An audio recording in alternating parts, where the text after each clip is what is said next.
The longest time in the world is the hesitation between thought and action. It can actually be forever. You can hesitate for 1 second to get started on something, a workout, a project, a task, something that you know you should do. You can hesitate for 1 second. That 1 second of hesitation, all of a sudden it turns into 5 seconds, and then 10 seconds, and then 10 minutes. And then just like that, you drifted into the eternity zone. 1 second became an eternity because something that was gonna happen is now never gonna happen, ever. Why is that? Because you hesitated. So don't take that chance. Instead, take action. A body in motion tends to stay in motion. A body at rest tends to stay at rest. You've had enough damn rest. You gotta get to the point in your life where you decide, I have had it. I'm tired of being a loser. I got tired of losing. I got tired of coming up short. I got tired. I want to move to the nicest neighborhood. I want to fly first class. I want to go to Hawaii. I made a decision. Enough is enough.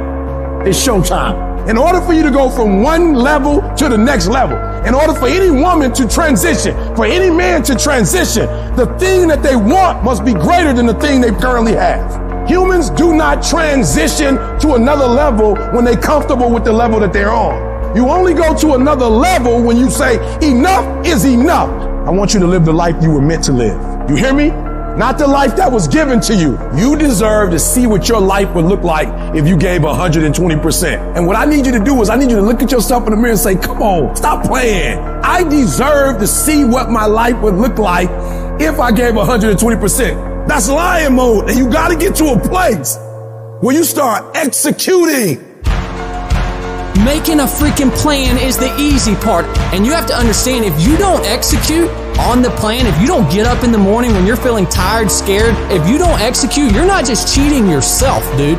You're cheating your family. You're cheating your employees. You're cheating your team. Whatever you're a part of, it's bigger than you, man. And guess what? I had to get up even though it was hard, and I had to take ownership of my life, take ownership of my time, take ownership of my day. And if those of you messed up, why? Because you don't understand. Think, act, eat, rest. We talking about a schedule. I realized that my strength is in my routine. Why? Because I'm not as strong as I thought I was. I'm not as intelligent as I thought I was. It's in my routine. It's what I do every day repeatedly. The DNA of your success is in your routine. You're not as deep as you think you are. You gotta find a routine. I'm getting up at 3 and stick with it. I'm getting up at 5 and stick with it. Yeah, out of 365 days, you're gonna have a bad day or two, but I'm trying to tell you, the strength is in the routine. Find a routine and stick with it. No more dreaming. Dreaming is over. I need specifics. What are you doing on Monday? What are you doing on Tuesday? What are you doing on Wednesday? You need to be very specific. It's time to put your piecing together of your... Stop doing what they doing. You're going to be a champion. Stop following. No more following. No more doing what everybody else is doing. Set the doggone standards. It's time for y'all to set the standard. If you decide that my life deserves my developing this what I do well, and becoming the best at it, and mastering myself, and seeing what I have within me, I grant you that your gifts will take you places that will literally amaze you. All of us need some area of our lives where we can have a feeling of competence. That people know when they think about this area, that's something you do. That you eat and sleep that. And that you do that. You do that. And people know it. If you begin to work to develop your gifts, you'll develop a strong sense of happiness. You'll get a larger vision of yourself. The harder you work, the harder it is to surrender. Everything you do it like this is the last time you're gonna do it. If you're in bed right now and you're rolling around, you can't fall asleep, get the fuck up. It probably means you haven't done an honest day's work to earn that rest at night. I can put an honest day's work in here that more than anyone does in a week. And no one sees it because it's supposed to be that way. This is a fucking means to the ends. It's not the ends. And you're not in here to get an achievement. You're in here to pay your fucking dues so later in life you never wonder what it. You know what you gotta do to get to paradise? You gotta fight like fucking hell to get to paradise. The ones that can fight, the ones that come back, those are the ones that succeed.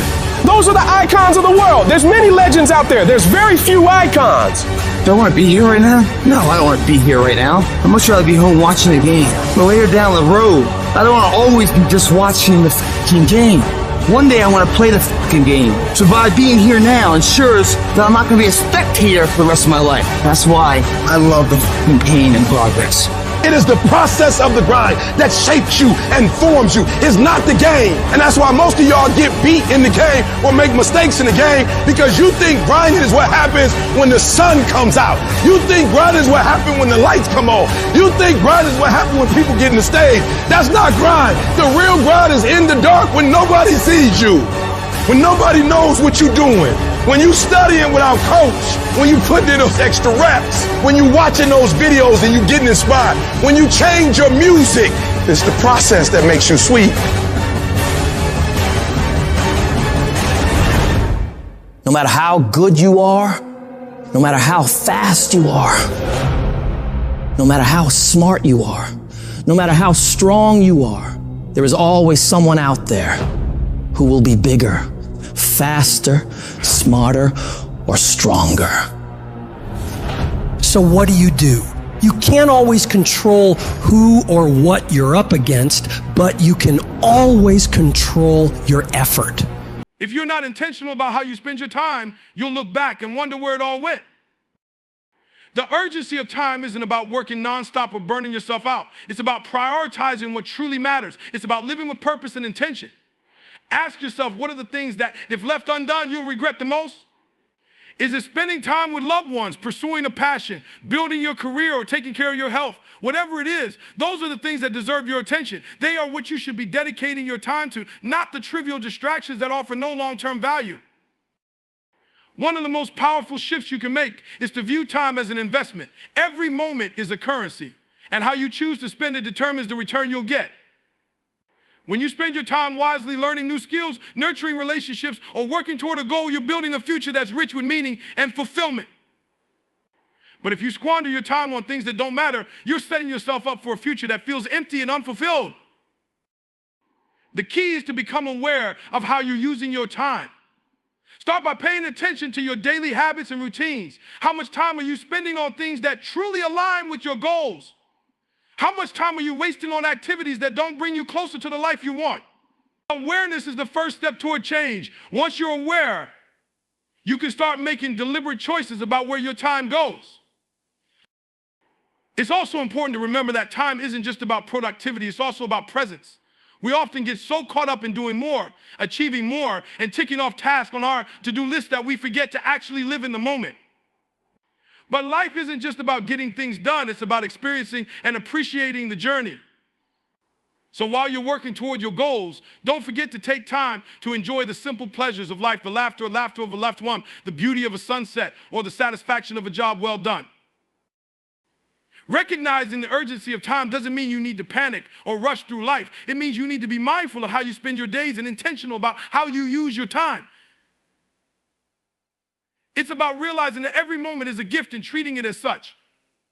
When you start living with this mindset, you'll find that you accomplish more, experience more, and regret less.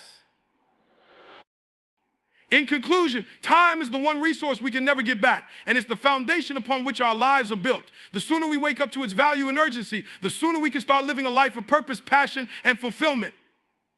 Don't wait for tomorrow to do what you can start today. The clock is ticking and your future is calling. Wake up, take action, and make every second count. The comfort zone is a seductive trap. It's a place where we feel safe, secure, and in control. There's no risk, no uncertainty, and no fear of failure. But there's also no growth, no progress, and no achievement. If you stay in your comfort zone, you might avoid discomfort, but you'll also avoid the life you're capable of living. To reach your full potential, you must step out of that safe space and embrace the unknown. Growth only happens when you push yourself beyond your limits. Think about it when you work out. Your muscles grow stronger because you push them harder than they used to. When you learn a new skill, your mind expands because you challenge it to process unfamiliar information. The same principle applies to every area of your life. If you're not pushing yourself, you're not growing. Stepping out of your comfort zone is scary, and that's okay. Fear is a natural response to uncertainty. It's your brain's way of protecting you from potential harm. But here's the truth. Most of the fear you feel isn't based on real danger. It's based on imagined worst case scenarios that will probably never happen. The fear of failure, rejection, or looking foolish is what keeps most people stuck. But what if, instead of focusing on what could go wrong, you focused on what could go right? Every successful person has one thing in common. They faced their fears and stepped out of their comfort zone. They didn't let the fear of failure hold them back. They didn't wait until they felt completely ready. Because the truth is, you'll never feel 100% ready for the things that matter most.